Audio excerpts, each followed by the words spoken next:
Assalamualaikum warahmatullahi wabarakatuh. Perkenalkan, nama saya Fitra Ramadhani, NPM 2021010051 dari Prodi Hukum Keluarga Islam kelas C semester 6. Pada pertemuan kali ini saya akan menyampaikan materi dengan judul Metodologi Hukum Islam. Untuk materi yang pertama yaitu mengenai objek dan subjek hukum Islam. Hukum Islam dalam konsep ilmu usul fikih dibagi menjadi dua macam, yaitu yang pertama hukum taklifi dan hukum wad'i. Secara terminologi, hukum adalah kitab Allah yang berhubungan dengan perbuatan mukallaf dan atau dalam bentuk al-iqtida, at-takhir, dan al-wadi. Yang dimaksud dengan kitab adalah firman Allah yang berupa perintah-perintah atau larangan-larangannya. Kemudian Juhaya S. Praja menyebutkan kitab sebagai al-muhtabih, yakni produk dari kitab yang berupa perbuatan hukum. Juhaya S. Praja juga mengatakan bahwa yang dimaksud dengan al-iqtiqa atau imperatif ialah tuntutan untuk melakukan sesuatu perbuatan atau untuk tidak melakukan suatu perbuatan.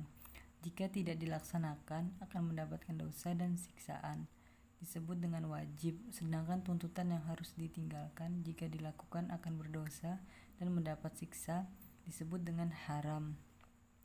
At-takhir atau fakultatif ialah apabila hakim memberikan pilihan kepada mukallaf untuk melakukan sesuatu perbuatan atau tidak melakukannya, yang disebut dengan al-ibahah, yaitu perbuatannya disebut dengan mubah. Hukum taklifi dibagi menjadi dua, yaitu yang pertama ijab atau firman yang menuntut suatu perbuatan dengan tuntutan yang pasti. Kemudian yang kedua nadab, yaitu firman yang menuntut suatu perbuatan dengan tuntutan yang tidak pasti. Kemudian menurut ulama Hanafiyah, hukum taklifi dibagi menjadi 7, yaitu fardu, wajib, tahrim, karohah tahrim, karohah tanzih, nadab, dan ibahah. Menurut ulama Hanafiyah, jika suatu perintah kan pada dalil yang pasti seperti Al-Quran dan hadis mutawatir, perintah itu disebut dengan perintah fardu. Akan tetapi, jika perintah itu berdasarkan pada dalil yang zani, perintah itu dinamakan wajib. Demikian pula halnya dengan larangan. Jika larangan itu didasarkan pada dalil yang qat'i, disebut haram.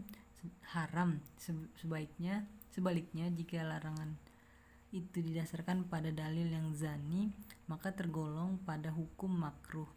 5 atau 7 jenis hukum tersebut dinamakan taklifiyah, yang artinya tuntutan atau memberi beban. Taklifi disebut pula sebagai jenis perbuatan hukum.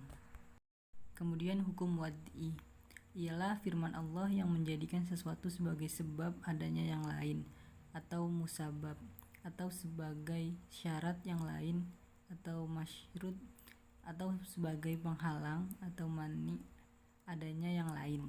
Hukum wad'i dibagi menjadi 3, yaitu sebab, syarat, dan mani. Materi yang kedua yaitu tafsir, salah satu metode penggalian hukum Islam. Al-Quran dan Sunnah diyakini sebagai sumber hukum Islam. Kemudian nas-nas yang terkandung di dalamnya diajukan untuk mukallaf. Maka untuk mempermudah pelaksanaan hukum yang dimaksud, upaya ulama di bidang usul fikih dan bidang fikih mulai menggunakan pendekatan rasio dalam menggali makna dan maksud yang dikandung oleh kedua sumber hukum tersebut. Meskipun nas Al-Quran dan Sunnah telah muhkamah, campur tangan akal tidak dapat dielakkan.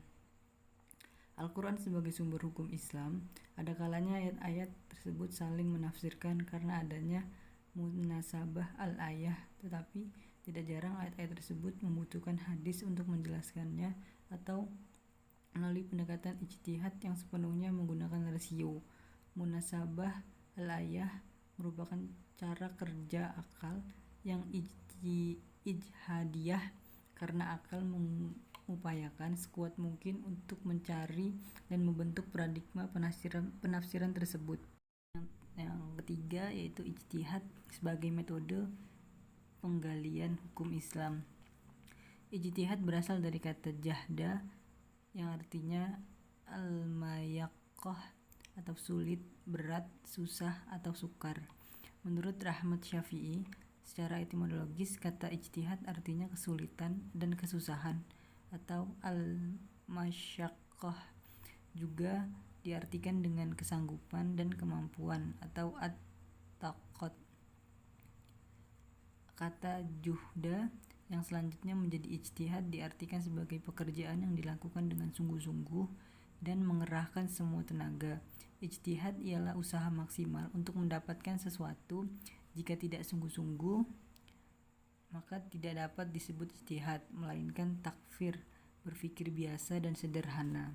Kemudian Abdul Wahab Khalaf mendefinisikan ijtihad menurut ulama usul, yaitu mengerahkan daya dan kemampuan untuk menghasilkan hukum syara dari dalil-dalil syara yang terperinci.